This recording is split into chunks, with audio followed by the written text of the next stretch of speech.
তিনি সেই আল্লাহ যিনি প্রদীপ্ত সূর্যের মালিক। তিনি সেই আল্লাহ যিনি আলোকিত চাঁদের মালিক। তিনি সেই আল্লাহ যিনি 7টা আসমানের মালিক। যিনি সেই আল্লাহ যিনি সাবআতু আবহুর 7 সমুদ্রের মালিক। তিনি কে? আসতে বলবেন না, তিনি কে? আল্লাহ তাআলা। আল্লাহ যা সৃষ্টি করেছেন, সকল সৃষ্টির মাঝে কি আমরা এলোমেলো পাই না সাজানো পাই? বলেন, আমরা কি বলেন, আমরা কি সাজানো? আল্লাহ তো সাজাতে চান, আমরা তো সাজি না। কিন্তু আল্লাহ কিন্তু সব সাজিয়ে রেখেছেন। সাজানো আকাশ দিয়েছেন, সাজানো সমুদ্র দিয়েছেন, সাজানো বন জঙ্গল দিয়েছেন। দেখেন না, এই যশোর, বরিশাল, এই জনপদকে আল্লাহ তাআলা হেফাজত করার জন্য প্রাচীর স্বরূপ সুন্দরবন দিয়েছেন, যেন ঝড়, সাইক্লোন, বুলবুল, নার্গিস, আর কি আমফান, সিডর, এগুলো যেন ওই সুন্দরবন দিয়ে যেন কাভার হয়ে যায়। যেখানে যা আল্লাহ তাআলা সেখানে তাই সেট করে দিয়েছেন। জোরে বলেন সুবহানাল্লাহ। সবকিছু সাজানো। ধরুন এই যে সূর্যটা আমরা দেখতে পাচ্ছি, এই সূর্যটা কোটি কোটি বছর যাবত আলো দিয়ে যেতেছে।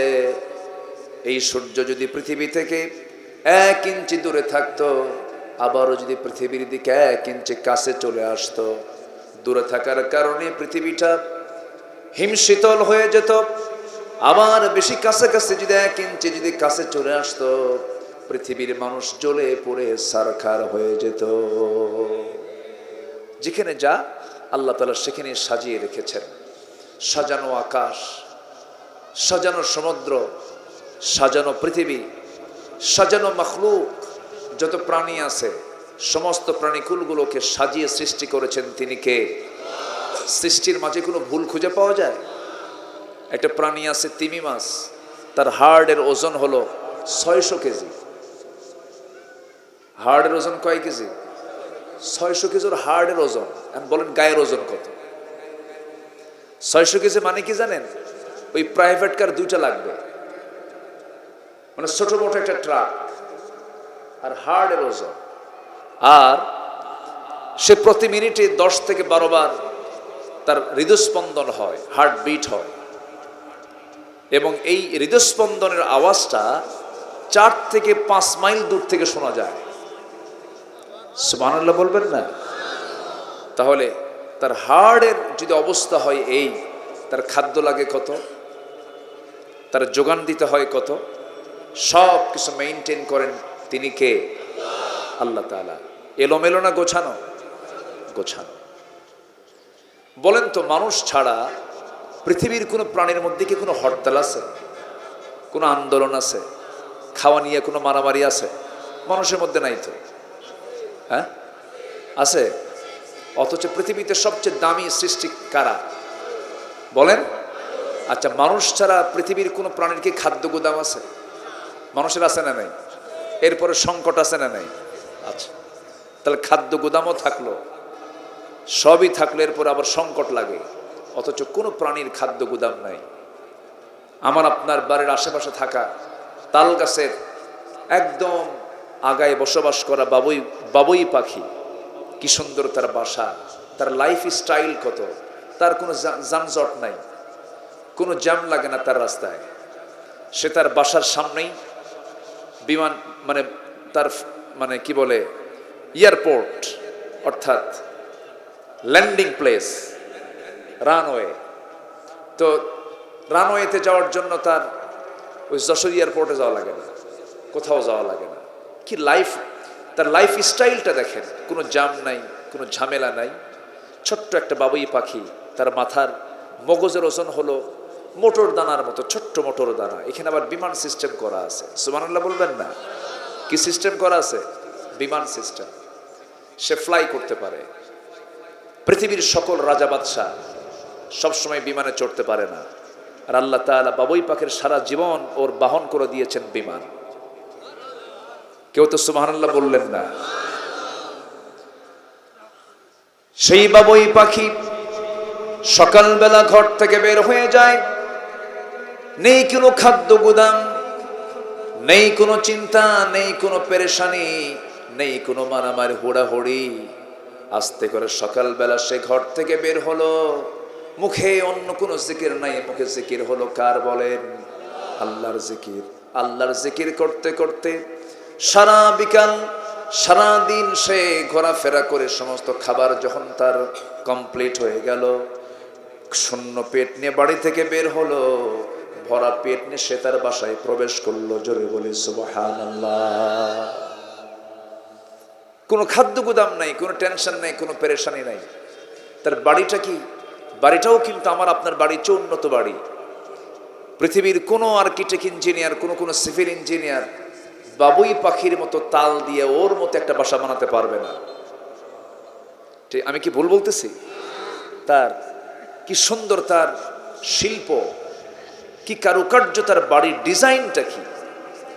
ওর মধ্যে 3টা রুম আছে, একটা বেডরুম, একটা কমন রুম, একটা ড্রয়িং স্পেস, সবই আছে। বাইরে বেলকনিও আছে, আবার কলিং বেলও আছে।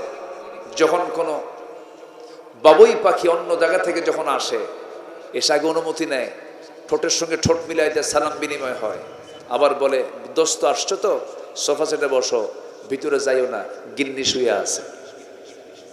কথা বোঝেন নাই? সমস্ত প্রাণীর জীবনগুলো সাজানো গোছানো, কিন্তু কি জানো, মানুষের মধ্যে শুধু হাই খাই, মারামারি, ফাটাফাটি। কে কার উপরে টিক্কা মারতে পারে, কে কেমন করে হিংসা করতে পারে, কে কেমন করে মারামারি করতে পারে। যেমন হোক জোর করে আমার সিয়ার রাখতেই হবে। আস্তে কোন জোরে কোন, ঠিক কিনা? কেমন যেন মানুষের ভিতরে এই সমস্যাগুলো আছে। এই সমস্যাগুলো হবে দেখেই আল্লাহ সমাধানের জন্য কি দিয়েছেন?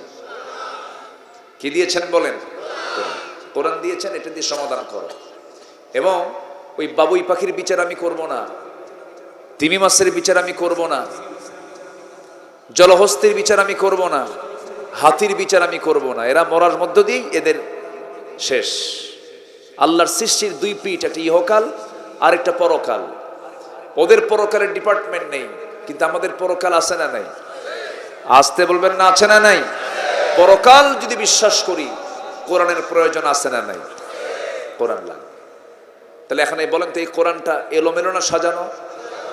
কোরআন দিয়ে তো রাষ্ট্র চলতে পারে না। না, ভালো করে রাখো। আসলে কি পারে? যদি রাষ্ট্র চলতে পারে,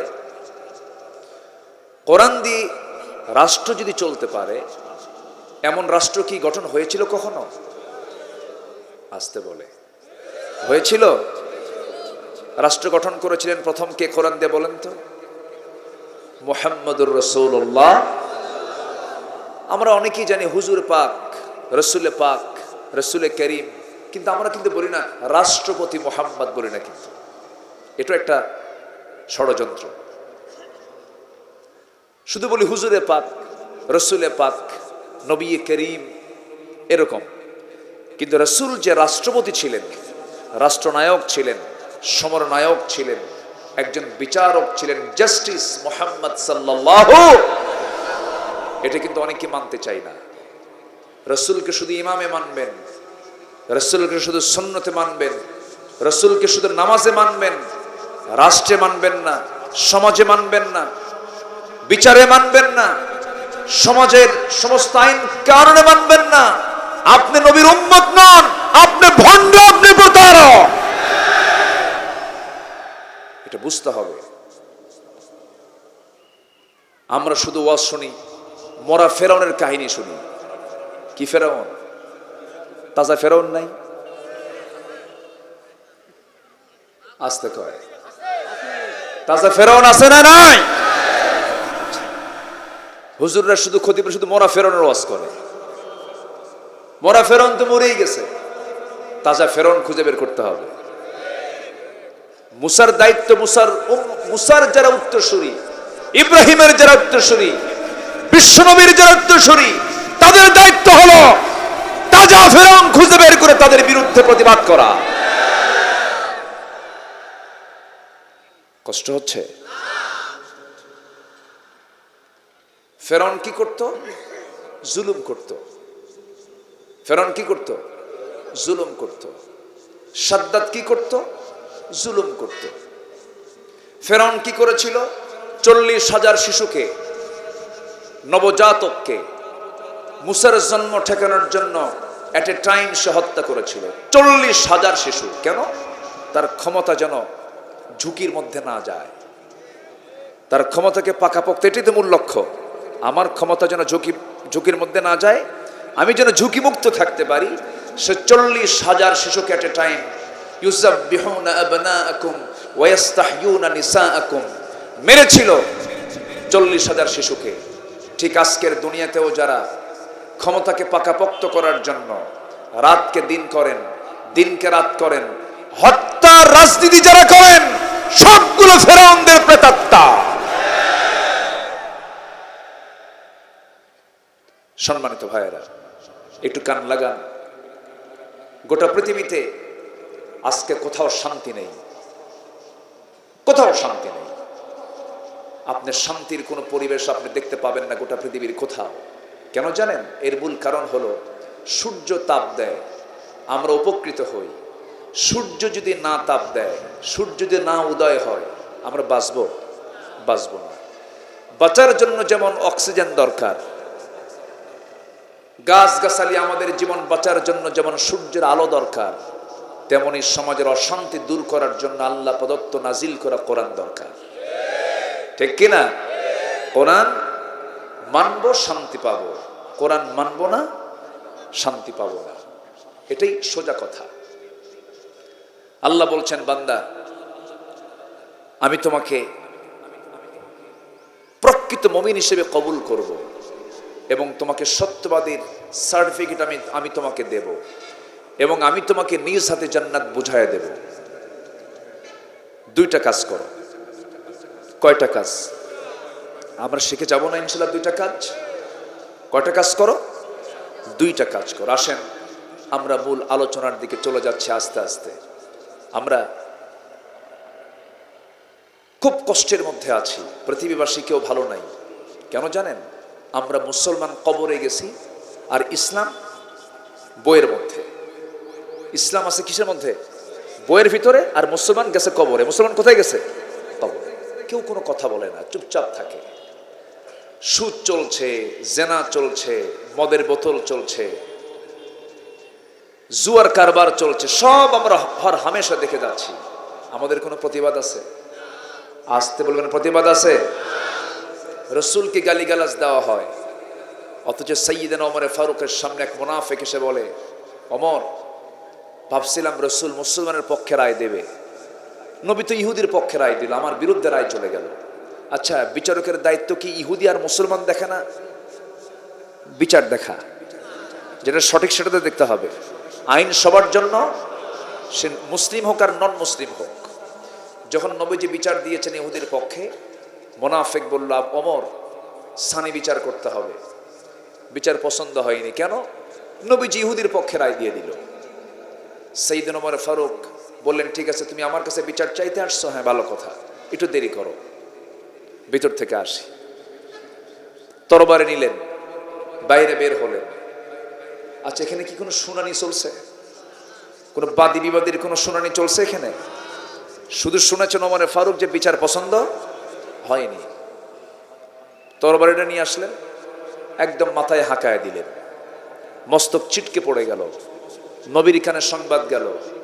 আমার নবীজি মনে মনে চিন্তা করেন, ওমর তো একটা বড় ধরনের মনে ভুল করে ফেললো, এটা এমন তো করা ঠিক হলো না।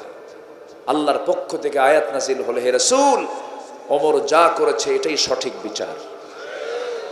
জোরে কোন সুবহানাল্লাহ। কই ঈমান? ওমরের মতো ঈমান তো নাই আমাদের। আল্লাহ রাব্বুল আলামিন বলেন, ইয়া আইয়ুহাল্লাযীনা আমানু তাকুল্লাহা ওয়া কুলু কাওলান সাদীদা يصلح لكم أعمالكم ويغفر لكم ذنوبكم ومن يطع الله ورسوله فقد فاز فوزا عظيما জোরে বলুন আল্লাহু আকবার। হে ঈমানদারেরা, তোমরা আল্লাহকে ভয় করো, তোমরা আল্লাহকে ভয় করো এবং যখন তোমরা কথা বলতে যাবে ওয়াকুলু কাওলান সাদীদা, সোজা সাপটা কথা বলো, দৃঢ়চেতা হয়ে হক কথাগুলো বলো। ওয়াকুলু কাওলান সাদীদা ইউসলিহ লাকুম আ'মালাকুম ওয়া ইয়াগফির লাকুম যুনুবাকুম। তুমি যদি আল্লাহকে ভয় করতে পারো, সদা সত্য কথা যদি সব সময়ের জন্য বলতে পারো, ইউসলিহ লাকুম আ'মালাকুম, আল্লাহ তাআলা তোমার সমস্ত আমলকে সংশোধন করে দিবেন। যদি কোনো ভুল ত্রুটি হয়েও যায় আল্লাহ তাআলা মাফ করে দিবেন। এবং আল্লাহ তাআলা তোমার জন্য কি করবেন? আল্লাহ রাব্বুল আলামিন সুন্দর সলিউশন দিচ্ছেন, পুরস্কারের কথা বলছেন। ইউসলিহ লাকুম আ'মালাকুম ওয়া ইয়াগফির লাকুম যুনুবাকুম ওয়া মান ইউতি'ইল্লাহা ওয়া রাসূলাহু ফাকাদ ফাযা ফাওজান আযীমা। সব গুনাহ মাফ হবে এবং আল্লাহ তাআলা তোমাকে সম্মানজনক জান্নাত তোমাকে দান করবেন। যেরকম সুবহানাল্লাহ, বিশাল পুরস্কার আল্লাহ তাআলা তোমাকে পুরস্কৃত করবেন। নাম্বার 1, তোমাকে ভালো করে ঈমান আনতে হবে। এখানে যারা বসে আছেন কেউ কি বেঈমান আছেন? আচ্ছা, কেউ কি কারোর নাম এরকম লেখা আছে মোহাম্মদ বেঈমান আলী, এরকম আছে কি? ঈমান না থাক তবুও তার নাম ঠিক ঈমান আলী। এবং এরকম লোক নাম আছে না, মোহাম্মদ ঈমান আলী আছে না? ঈমান আলী নাম হলো ঈমান আলী, কিন্তু নামাজ পড়ে না। নাম হলো রমজান আলী, রমজান মাসের দুপুর বেলা ইফতার করে। আছে নাম হলো বাদশা মিয়া, ভিক্ষা করে। নাম হলো আতর আলী, গোটা গায়ে গাজার গন্ধ। আছে না? আছে। নাম দিয়ে তো কাম হবে না। আল্লাহ তাআলা নাম দিয়ে বংশ দিয়ে বান্দাকে জান্নাত দেবেন না, অর্থ দেখে বান্দাকে জান্নাত দেবেন না, দলীয় পদ দেখে জান্নাত দেবেন না, চেহারা দেখে জান্নাত দেবেন না। আল্লাহর দরবারে কোনো প্রেসিডেন্ট, কোনো মন্ত্রী, কোনো শিল্পপতি, কোনো মাওলানা, কোনো খতিব, এই সমস্ত কোনো বংশ, মোগল, পাঠান, সম্রাট, চৌধুরী, সৈয়দ, এই সমস্ত বিষয়গুলো আল্লাহর কাছে নট অ্যাকসেপ্টেবল, এগুলো গ্রহণযোগ্য নয়।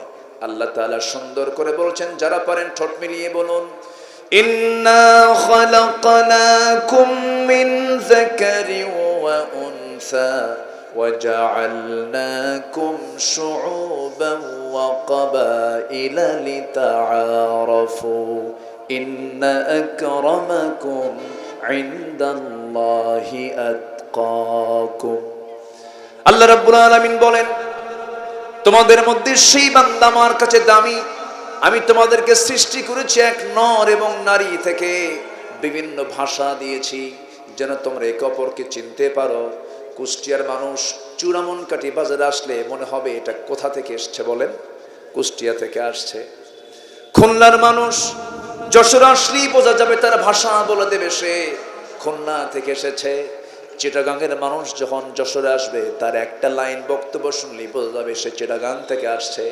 আল্লাহ তাআলা ভাষাকে পাসওয়ার্ড করে দিয়েছেন, আঞ্চলিকভাবে তাকে সিলগালা করে দিয়েছেন, সে ওই এলাকার হবে।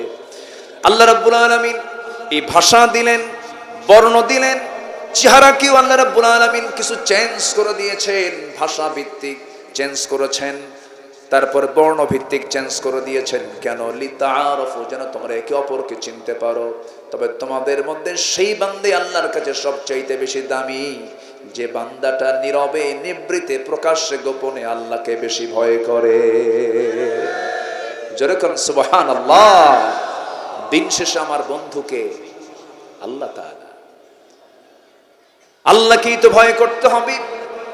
আল্লাহকে ভয় করা মানে আল্লাহকে মহব্বত করা। এই যে আমরা এখানে বসে আছি, এমপি মহোদয় বসে আছেন, চেয়ারম্যান মহোদয় বসে আছেন, গণ্যমান্য অনেক ব্যক্তি এখানে বসে আছেন, আপনারাও বসে আছেন। ধরুন এই জায়গায় আমি আব্দুল্লাহ আমিন, আমার মরণটা হয়ে গেল, এখন ধরেন মরে গেলাম, মৃত্যু তো আসতেই পারে। বহু মানুষকে দেখেছি কথা বলতে বলতে লাশ, হয়তো মরে গেলাম, বড় জোর আপনি এতগুলো মানুষ এখানে আমার জন্য আপনি বড় জোর কি করতে পারবেন? হয়তো যশোর স্বাস্থ্য কমপ্লেক্সে একটা ফোন দিবেন, ফোন দিয়ে একটা অ্যাম্বুলেন্সকে কল করবেন, অ্যাম্বুলেন্স চলে আসলো, বুঝায় দিয়ে শুধু বলবেন ড্রাইভার বাড়িতে পৌঁছায় দাও, কিন্তু বাড়িতে নিয়ে যাবে, কিন্তু ক্ষমতা নাই আমার দেহটা বাড়ির মধ্যে কেউ ঢুকাবে, বারান্দাতেও জায়গা হবে না, ঘরে কোনো জায়গা হবে না, বউটা ভয় কাছে আসবে না, সন্তানরা হাউমাউ করে কান্নাকাটি করবে কিছুক্ষণ, আবার কিছুক্ষণ পর সন্তানই বলে ফেলবে দাফন করতে দেরি করো না, লাশটা পচে যাবে, ফুলে যাবে, গলে যাবে।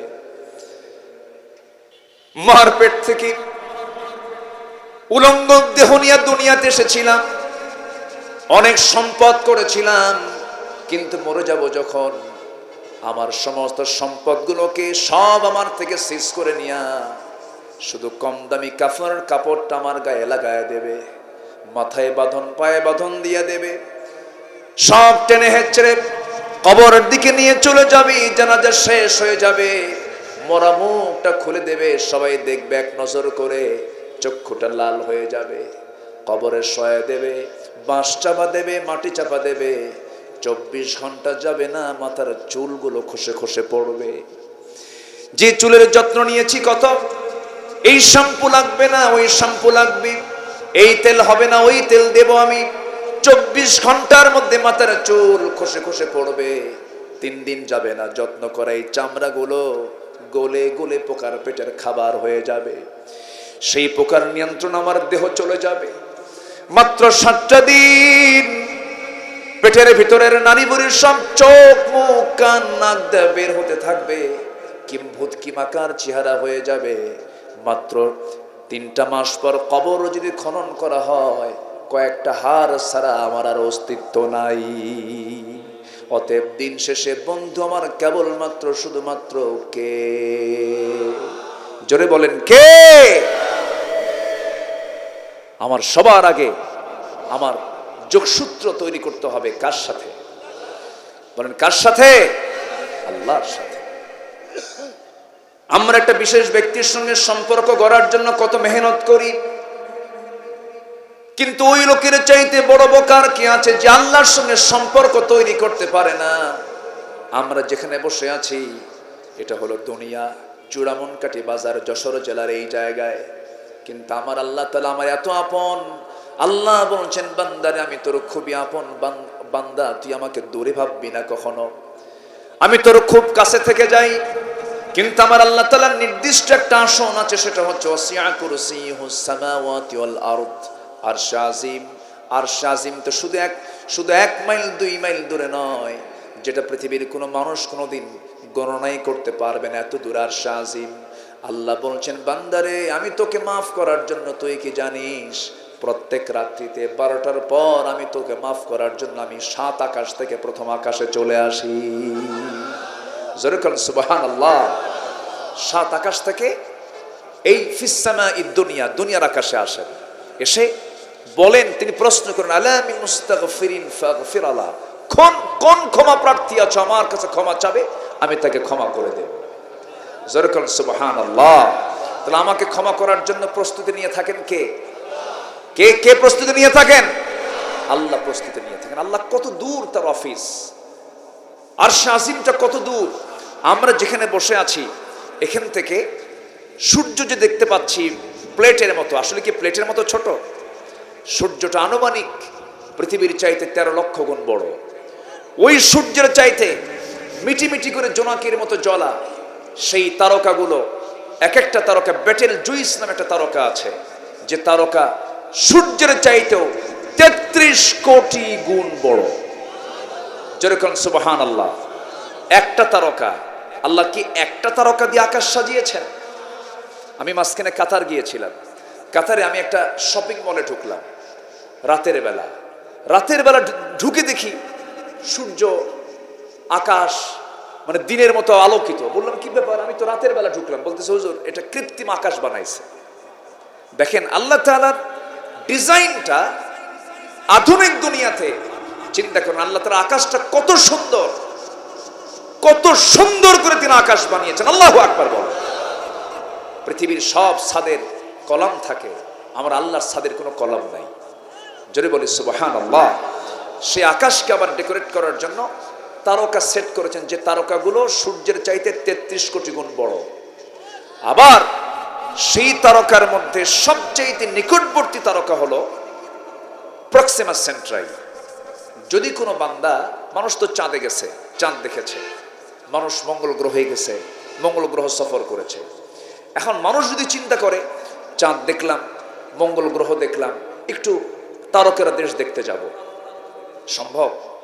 ধরেন যদি চেষ্টাও করে, পৃথিবীর যে উন্নত এখন লেটেস্ট নভোযান অ্যাপোলো 11, যার ঘন্টার গতি হলো 39,000 কিলোমিটার, ঘন্টার গতি কিন্তু 39,000 কিলোমিটার।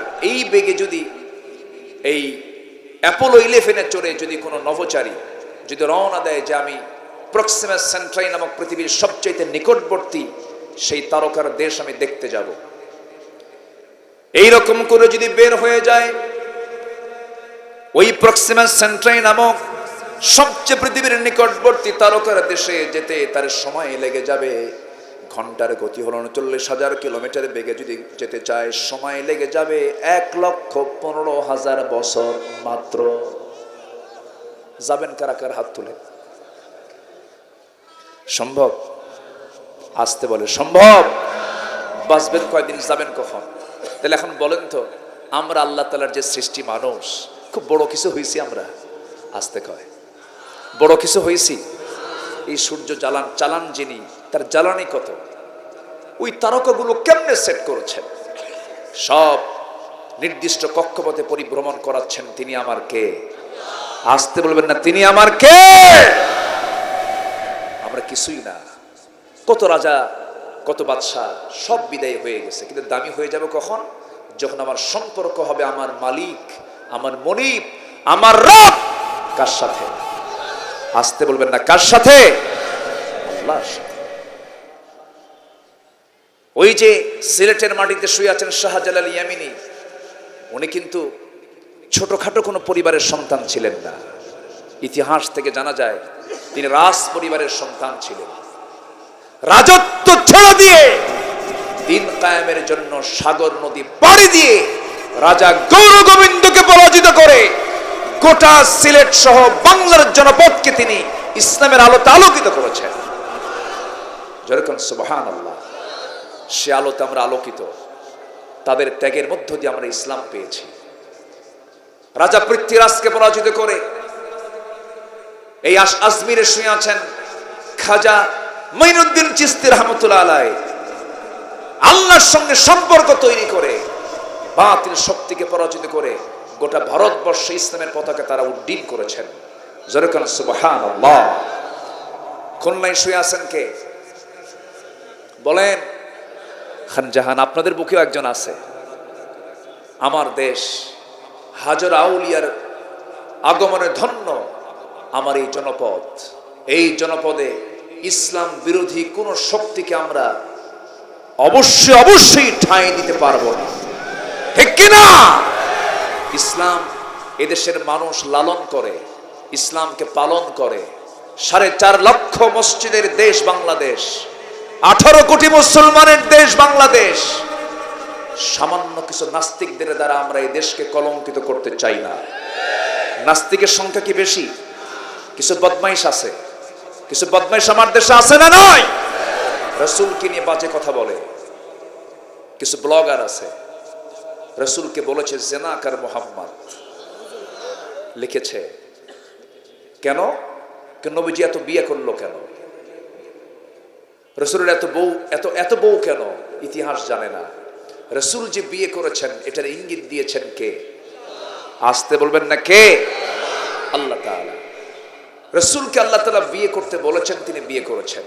তিনি বলেন, আমার খাদিজা যদি আমার জীবনের শেষ সময় পর্যন্ত থাকতো, আল্লাহ তাআলা আমাকে বিয়ের কথা বলতেন না। অথচ খাদিজা ছিলেন আমার নবীজির প্রথম স্ত্রী। নবীজি তার চাইতে 15 বছরের ছোট। তিনি জীবনের প্রথম সংসার শুরু করেছেন মানবতার দিকে তাকিয়ে। একটা বিধবা নারীর পাশে তিনি দাঁড়িয়ে তার যৌবনকে তিনি উজাড় করে দিয়েছেন। ইতিহাস না জেনে বাজে মন্তব্য করা হয়। রাসূল বলেন, আমার খাদিজা যদি জীবনের শেষ সময় পর্যন্ত থাকতো, আল্লাহ তাআলা আমাকে বিয়ে করতে বলতেন না। রাসূল বিয়ে করেছেন সম্পূর্ণ কার ইঙ্গিতে? যৌন চরিতার্থ কোনো উদ্দেশ্য ছিল না। নবীজির বিয়ের উদ্দেশ্য সম্পূর্ণ ছিল কার অর্ডার? আল্লাহর অর্ডার। না জেনে না বুঝে এই বাজে মন্তব্যগুলো প্রায় প্রায় আমাদের কানে আসে। আমরা এখানে একজন জনপ্রতিনিধি, তিনি আছেন। ইসলাম সবার, ঠিক কিনা বলেন? রাসূল আমাদের সবার। ইসলামকে, রাসূলকে আঘাত করা হবে এমন জাতীয় ষড়যন্ত্র যদি আমার বাপও করে, বাপকেও ছাড়বো না আমরা, ঠিক কিনা? এটার নাম হচ্ছে ঈমান। এটার নাম কি? ঈমান। সম্মানিত ভাইয়েরা, আল্লাহ তাআলা বলছেন, আমি তোমাকে আমার দফতর থেকে চারিত্রিক সনদ দিয়ে দিয়ে জান্নাত বুঝায় দেব। 1 নম্বর হলো ঈমান। 1 নম্বর কি? কিন্তু ঈমান তো এনেছি আমরা, কিন্তু ঈমান তো টিকে রাখা সহজ নয়। আল্লাহ বলছেন, বান্দা ঈমান তো এনেছো, ঈমানটাকে তোমার টিকে রাখতে হবে। যেমন করে যুগে যুগে সাহাবে কেরাম টিকে রেখেছেন, বিশেষ বিশেষ ব্যক্তিরা টিকে রেখেছেন। আজকের মাহফিলে শুনেছ অনেক মা বোন মাহফিল আসছেন। মা বোনদেরকে উদ্দেশ্য করে বলতে চাই, একজন নারী ছিলেন অনেক বড় দামি নারী আল্লাহর কাছেও। এই দুনিয়াতেও একজন রাষ্ট্রনায়কের তিনি স্ত্রী ছিলেন, যার স্বামী ছিল একজন বড় রাষ্ট্রনায়ক, যার দাম, যার যশ, যার খ্যাতি গোটা দুনিয়া জুড়ে ছিল। সেই সময় সে বড় একজন শাসক ছিল। তার নামটাও কোরআনে আসছে, তার নাম হলো ফেরাউন। তার নাম কি বলেন? ফেরাউন। ফেরাউনটা এখন আছে না নাই? মরা না তাজা? না না, যেটা শুয়ে আছে এখনো শীত হয়ে পড়ে আছে। কিন্তু কে তাজা না শুটকি? শুটকি। আল্লাহ তাআলা বলছেন, আল ইয়াওমা নুনাজ্জিকা বিবাদানিকা, ফেরাউন তোকে আমি কিয়ামত পর্যন্ত শুটকি করে রাখবো তোকে। দেখেন আল্লাহর সিদ্ধান্ত, দেখেন কোরআন বলছে। ডক্টর মরিস বুখাইলি একজন বড় একজন বিজ্ঞানী, তিনি কোরআনের ভুল ধরতে সে কালেমা পড়ে মুসলমান হয়ে গেছেন, ফ্রান্সের। উনি এই ফেরাউনের সময় তো কম, উনি ফেরাউনকে নিয়ে গবেষণা করেছেন। এই ফেরাউনকে গবেষণা করতে গিয়ে তিনি কালেমা পড়ে মুসলমান হয়ে গেছেন। ফেরাউন হচ্ছে উপাধি, রামসিস হচ্ছে তার নাম। এখনো তার দেহটা মমি করা আছে মিশরের কায়রোতে। তার মাথায় এক গোছা চুল আছে, আল্লাহ পাক আমাকে দেখার সুযোগ করে দিয়েছেন। মাথায় এক গোছা চুল আছে, চামড়াগুলো সব শুটকি হয়ে আছে, হাড় শুধু হাড়গুলো আছে আর চামড়াগুলো লেগে আছে। কি দাপট ছিল তার! সে বলেছিল, আনা রব্বুকুমুল আ'লা, আমি সবচাইতে বড় রব, কোন ইলাহ থাকতে পারে না কেউ। যেরকম নাউজুবিল্লাহ। এর মানে ফেরাউন কিন্তু বলেনি যে আমি মানুষ বানাইছি, আমি সূর্য বানাইছি, আমি চন্দ্র বানাইছি, আমার হুকুমে নদীর পানি গড়ে, এই রব সেবা মনে করে নাই। সে বলেছে আনা রাব্বুকুমুল আ'লা, মানে এই দুনিয়াতে আমি ছাড়া আর কোনো আইনদাতা নাই, কোনো আইন চলবে না। কিন্তু মুসা বলেছেন, ফেরাউন তোর আইন না, আল্লাহর আইন চলবে। যেরকম সুবহানাল্লাহ। দ্বন্দ্ব লেগে গেল। শেষ পর্যন্ত ফেরাউন মুসা আলাইহিস সালামকে প্ল্যান করে ফেললো যে তাকে মেরেই ফেলবে, হত্যা করবে। বহু কিছু ষড়যন্ত্র সে করেছে। কিন্তু পরক্ষণে দেখা গেল তার ঘরের যে মানুষ, তার ঘরের যে আপনজন, তার যে পরিবার, ইমরাতা ফিরাউন, তার বইয়ের নাম কি বলেন? তার বইয়ের নাম কি? আসিয়া। আসিয়া উনি কালেমা পড়ে মুসলমান হয়ে গেছেন। ফেরাউন আস্তিকের বাড়িতে এসে বলতেছে, আসিয়া শুনলাম তুমি নাকি কালেমা পড়েছ। আসিয়া বলছেন, স্বামী আমার, আপনি তো আমার আপন। ওই সময়ের ধর্ম অনুযায়ী কাফেরের ঘরে মুমিনা নারী বিবাহ জায়েজ ছিল। আল্লাহর পয়গম্বর নূহ এবং লূত আলাইহিস সালামের দুজন স্ত্রী ছিল কাফেরা, জানেন না আপনারা? কাফেরা ছিল। তাসিল আলাইহিস সালাম বললেন তিনি যে আমার স্বামী, আপনি শুনবেন কেন? আপনি দেখেন। উনি বলে ফেলেন, আশহাদু আল্লা ইলাহা ইল্লাল্লাহ। ফেরাউন বলছে, আসি আমি জানি মুসা সত্য, মুসার রবও সত্য। তুমি যে সিদ্ধান্ত নিয়েছো এটা সত্যি সিদ্ধান্ত নিয়েছো, কিন্তু এটা মানা যাবে না। কেন? আমার নেতৃত্ব চলে যাচ্ছে, আমার চেয়ার চলে যাচ্ছে, আমার গদি চলে যাচ্ছে, তোমার এটা মানতে হবে। একদিন ফেরাউনকে কোন এক নাগরিক তাকে প্রশ্ন করেছিল, ফেরাউন, যদি কোনো গোলাম তার মনিবকে না মানে তার কি করা উচিত? ফেরাউন বলছিল যে এই নীল দরিয়ায় সুবান দরকার। কি কথা কি বুঝতেছেন? এটা এই জবানবন্দি কে দিছিল বলেন তো? কে দিছিল?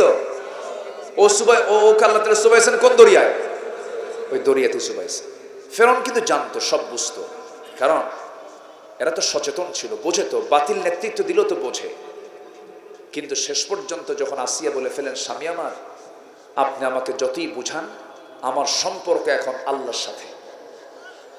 যেরকম সুবহানাল্লাহ, আমি আপনাকে সম্মান করি, আমি আপনাকে শ্রদ্ধা করি, কিন্তু ইমানের কাছে কোনো আপোষ করা যাবে। কিন্তু আমার দেশের কিছু ইমানদার আছে, 10 টাকা দিলেই ইমান বেঁচে খায়, আছে না নাই? ইমান বেঁচে খায়। কিন্তু দেখেন আসিয়াটা কোন লেভেলের? First lady of Egypt. উনি ইজিপ্টের ফার্স্ট লেডি, মানে কি ফেরাউনের পরেই যার স্থান। আচ্ছা বলেন তো, চেয়ারম্যান বড় না চেয়ারম্যানের বউ বড়? ভালো করে। আচ্ছা এমপি বড় না এমপির বউ বড়? বলেন ভালো করে খান। আচ্ছা বউ কি কোন অংশ কম? শোনেন, আপনি যত বড় হুজুর হন না কেন, যত বড় হুজুর হন, বউয়ের কাছে কিন্তু হুজুরগিরি খাটে না। তুমি কত বড় হুজুর আমার জানা আছে, বসো, সব শেষ। এটা গুরুত্বপূর্ণ পথ। কিন্তু কোন ব্যক্তি তার বইয়ের কথা শোনা না বলে? আমার রাসূলও তো শুনেছেন, আমিও শুনি। আপনি শোনেন না? শোনেন, আপনি শোনেন, সবাই শোনে। আপনারা শোনেন না? না শুনলে তো সংসার হবে না তো। সবাই শোনে। এক রাজা প্রজার মাঝে ঘোষণা করছে, যে প্রজা বইয়ের কথা শোনে না তাদেরকে একটা করে ঘোড়া দেওয়া হবে, আর যারা বইয়ের কথা শুনবে তাদেরকে একটা করে ডিম দেওয়া হবে। সারাদিন চলে যায়, সবাই বইয়ের কথাই শোনে, শুধু একজন এসে বিকালবেলা এসে বলে, রাজামশাই, আমি জীবনে কোনোদিন বইয়ের কথা শুনি নাই। রাজা খুশি হয়ে বলতে, যা আস্তা বলে, একটা ঘোড়া আছে, নিয়ে যা। তো ঘোড়া একখান নিয়ে চলে গেছে বাড়িতে। ঘোড়াটার কালার হলো কালো। তো বউ বলতেছে, তুমি ঘোড়া পাইছো? উপহার দিছে রাজামশাই। তো তুমি উপহারের ঘোড়া নিয়ে আসবা, তো এটা কালার হলো, এটা কালো, কোনোদিন কালার হয়? যাও, এটা পাল্টা লাল ঘোড়া নিয়ে আসো। আবার চলে আসছে, এসে বলতেছে, রাজামশাই, ঘোড়া তো হয়নি। কেন? লাল হলে ভালো হয়। কে এই পরামর্শ তোরে দিল? কে বউ আমার শিখায় দিল। রাজা কয়, ঘোড়া থুইয়া ডিম নিয়ে যায়। সন্ধ্যার পর রাজা রানীর সামনে দাঁড়ানো।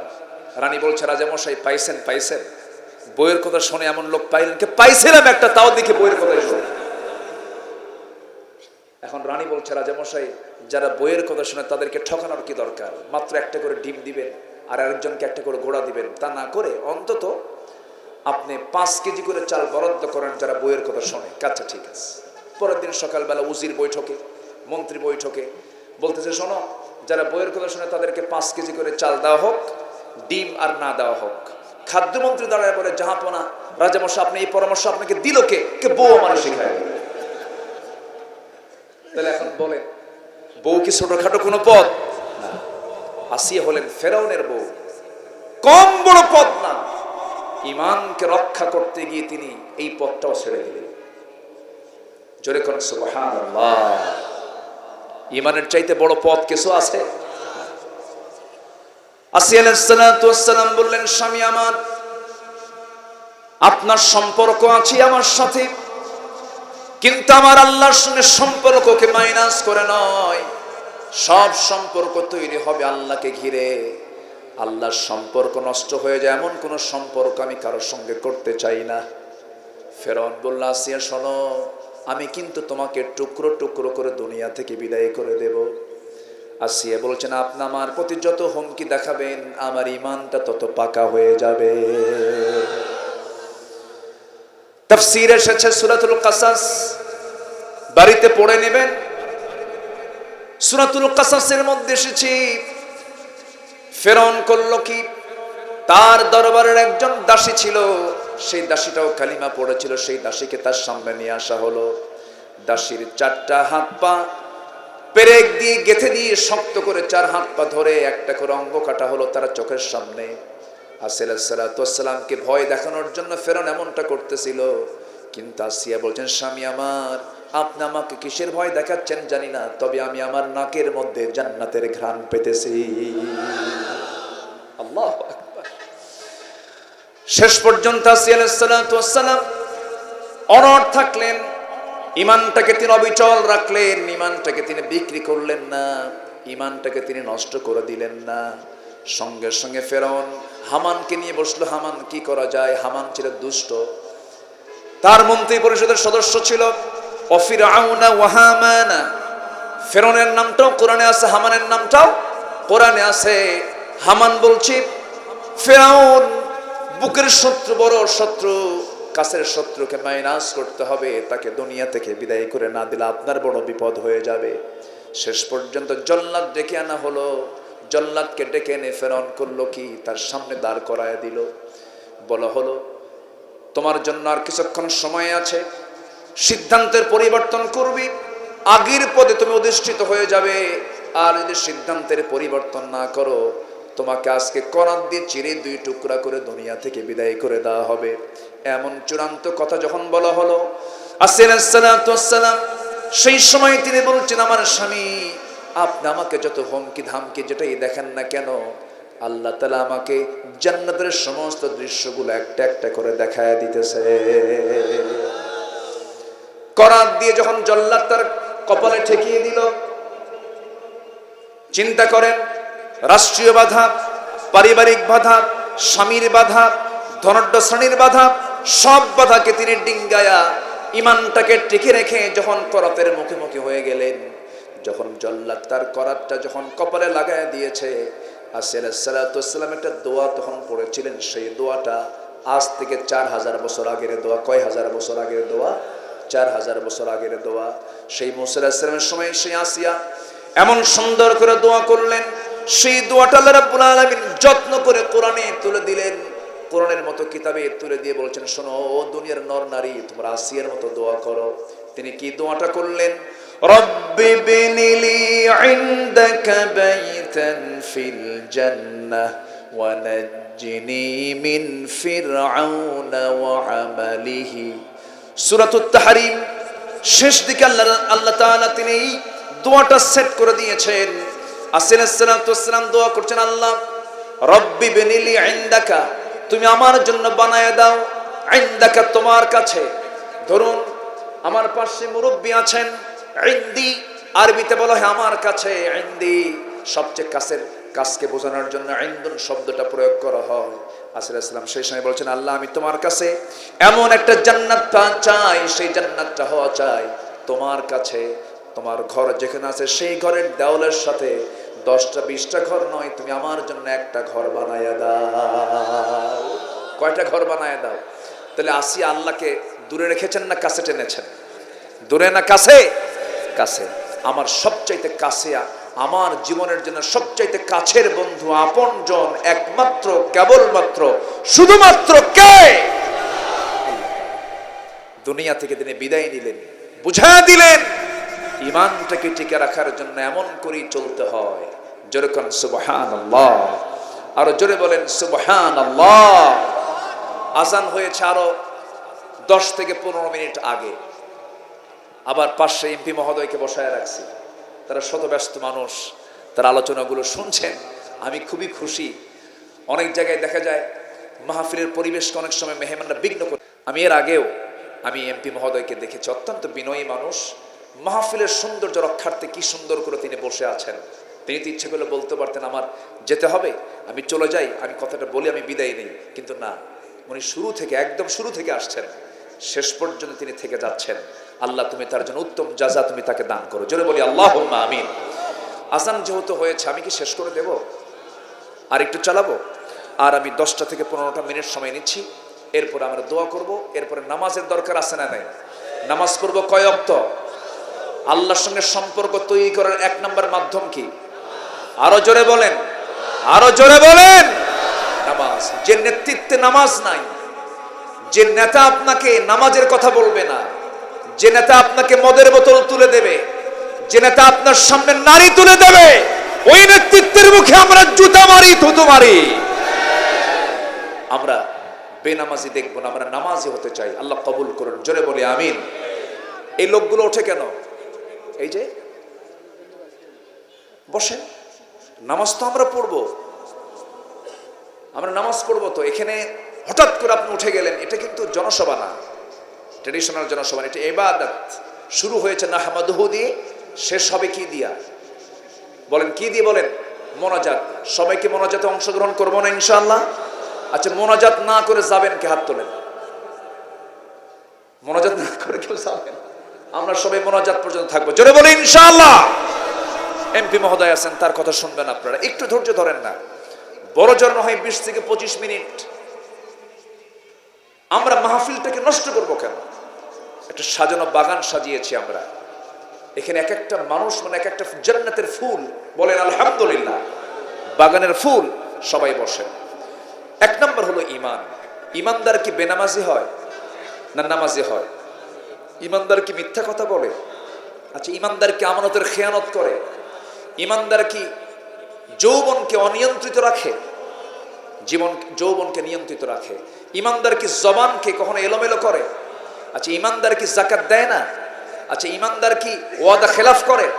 আচ্ছা, তাহলে এগুলো হচ্ছে ঈমানদারের গুণ। এই গুণগুলো আমরা অর্জন করব, জোরে বলি ইনশাআল্লাহ, জোরে বলি ইনশাআল্লাহ। আচ্ছা, ঈমানদার কি বনের সম্পত্তি মেরে খায়?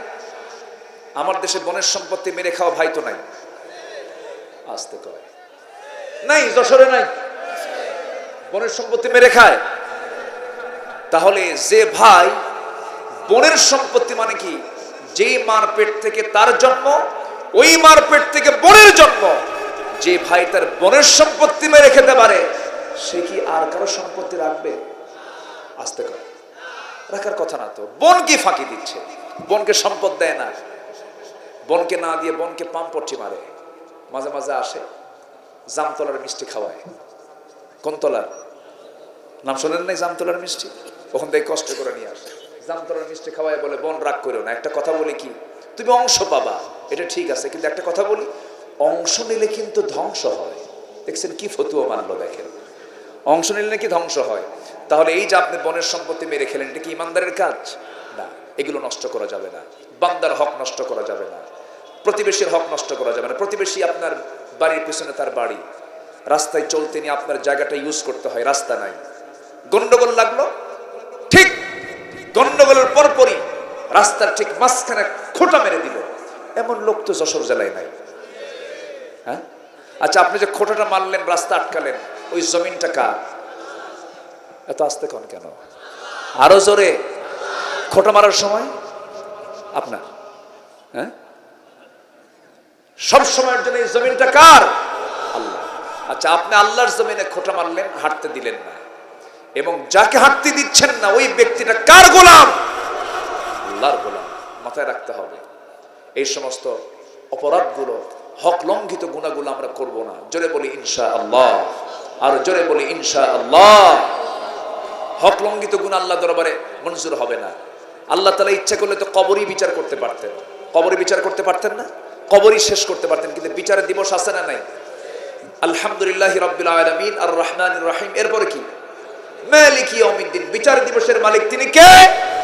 আল্লাহ তাআলা। তিনি বিচারবার ডাকবেন কেন? ওই দিবস কেন কায়েম করবেন? এর কারণ হলো, নামাজ হচ্ছে আল্লাহর হক। আল্লাহ কবরই শেষ করতে পারতেন, কিন্তু আপনি যে বনের সম্পত্তি মেরে খাইছেন, আপনি যে বান্দার হক নষ্ট করেছেন, আপনি যে একটা মানুষকে খুন করেছেন, ওই বাদী এবং বিবাদী মুখোমুখি না করে কি বিচার হয়? বিচার হয়। আল্লাহ তাআলা সেদিন বিচার দিবস কায়েম করবেন, এবং সেদিন হবে প্রকৃত বিচার। সেই মুখোমুখি আমরা সবার সামনে, আমাদের সামনে সেই বিচার দিবস আছে না নাই? আছে। আমরা প্রস্তুতি নেব সেই দিনের জন্য। নামাজ পড়বো 5 ওয়াক্ত। কারা কারা একটু হাত তুলে দেখান তো দেখি। 5 ওয়াক্ত নামাজ। জোরে বলি ইয়া আল্লাহ, আর জোরে বলি ইয়া আল্লাহ। আমাদেরকে 5 ওয়াক্ত সালাত আদায় করার তৌফিক তুমি আল্লাহ দিয়া দাও। জোরে বলি আমিন, আরো জোরে আমিন, আরো জোরে আমিন। নামাজ কার হক বলেন তো? রাগ করলেন না তো? রাগ করলেন না তো? বাচ্চা যদি দুধ খেতে না চায়, বাচ্চা যদি ওষুধ খেতে না চায়, তখন মা কি করে? বাবা খা, খা বাবা, তাও খায় না। কিন্তু মরে যাচ্ছে, জ্বর 103-4 ডিগ্রি, তখন বাপ কি করে? মা কি করে? 2 হাত আর 2 পা শক্ত করে বাইধা মুখের মধ্যে নখ ঢুকায় দেয়, খা। এর মানে কি? মোহাব্বত কি কম না বেশি? বেশি মোহাব্বত। একটু বলে ফেললাম, নামাজটা পড়বো ভাই। সবার কাছে আমি করজোরে মিনতি জানাই, নামাজ আমরা কেউ ছাড়বো না। 5 ওয়াক্ত নামাজ, নামাজ আপনাকে ভালো বানায় দেবে। জোরে বলি ইনশাআল্লাহ, জোরে বলি ইনশাআল্লাহ। মা বোনদের জন্য পর্দা, মা বোনদের জন্য কি? পর্দা। আল্লাহ তাআলা এই দুটো আমল করার তৌফিক সবাইকে তুমি আল্লাহ দান করো। জোরে বলি আল্লাহুম্মা আমিন। আরেকটা বিষয়, সেটা হলো দিন বোঝার দরকার আছে না নাই? কোরআন বোঝার দরকার আছে না নাই? কোরআন না বোঝার কারণে একটা ভুল, একটা বিভ্রান্তি জাতির মধ্যে ছড়ানো হয়েছে, সেটা হলো male, female and transgender. Transgender এটাকে প্রমোট করার জন্য একটা মহল উঠে পড়ে লেগেছে। আমরা সচেতন থাকব। সমকামিতা, ইউরোপ আমেরিকার বহু দেশে রাষ্ট্রীয় আকারে সংসদে বিল টেনে এগুলোকে পাশ করা হচ্ছে, যা বিকৃত যৌনাচার, যা বিকৃত যৌনাচার, যা গসবের উপযুক্ত অবস্থা। জর্দানের ডেড সিকে আল্লাহ তাআলা দাবায় দিয়েছেন শুধু এই সমকামিতার কারণে, হোমোসেক্সের কারণে, সেম সেক্সের কারণে। লুদেসেমের কমকে আল্লাহ তাআলা শেষ করে দিয়েছেন। সেই সমকামিতাকে প্রমোট করার জন্য আমাদের সমাজেও কিছু বদমাইশ আছে। আসতে বলবেন না, আছে না নাই? কিন্তু আবার দেখবেন কিছু ভালো মানুষও, ভালো কথাও। আমি তো খুব আশ্চর্য হয়ে গেছি, ব্রিটেনের প্রধানমন্ত্রী ঋষি সুনাক, ভারতীয় বংশোদ্ভূত একজন ব্যক্তি, এখন তিনি বর্তমান ইউকের তিনি প্রধানমন্ত্রী। ঋষি সুনাক তিনি বলেছেন সমকামিতার ব্যাপারে, a man is a man, a woman is a woman, that's just a common sense. একটা পুরুষ একটা পুরুষ, একটা নারী একটা নারী, এটা বোঝার জন্য বুদ্ধিজীবী হওয়া লাগে না, একটা কমন সেন্সই যথেষ্ট। ঠিক কিনা? আমরা যুবক যারা আছো বাবা, যারা যুব সমাজ আছো, যৌবনকে নষ্ট করবা না, নিজের যৌবনকে নষ্ট করবা না, বিবাহ পূর্ব কোনো অবৈধ রিলেশনে যাবা না, নোংরামি করবা না, ইসলামী তাহজিব তামাদ্দুনকে ফলো করবা। তুমি যুবক, তোমার যৌবনকে তুমি যদি কন্ট্রোল করতে পারো, হেফাজত করতে পারো, আল্লাহ বলছেন আমি তোকে আমার আরশ আজিমের ছায়ায় তোকে জায়গা দিয়ে দেব। যা, যেরকম সুবহানাল্লাহ। কোন নেশার দিকে যাবা না, কোন নেশার দিকে যাবা না, মাদক নিবা না। তুমি কি জানো সমাজকে ধ্বংস করার জন্য তুমি যদি মাদক গ্রহণ করো, সমাজ শেষ হয়ে যাবে। ফিরে আসো, back to Islam, back to Quran. আল্লাহ তাআলা সবাইকে ইসলাম বুঝে, কোরআন বুঝে জীবন সাজানোর তৌফিক দান করুন। জোরে বলি আল্লাহুম্মা আমিন। সময় খুবই অল্প, ঘড়ির কাঁটা বেজেই চলছে, এ তো থামবে না। আমরা দোয়া করব, দোয়ার আগ দিয়ে কেউ উঠবেন না। উঠবেন কেউ? এমপি সাহেব কথা বলবেন, এর পরেই আমরা ছোট্ট দোয়ার মধ্য দিয়ে মাহফিলের সমাপ্তি টানবো। জোরে বলি ইনশাআল্লাহ।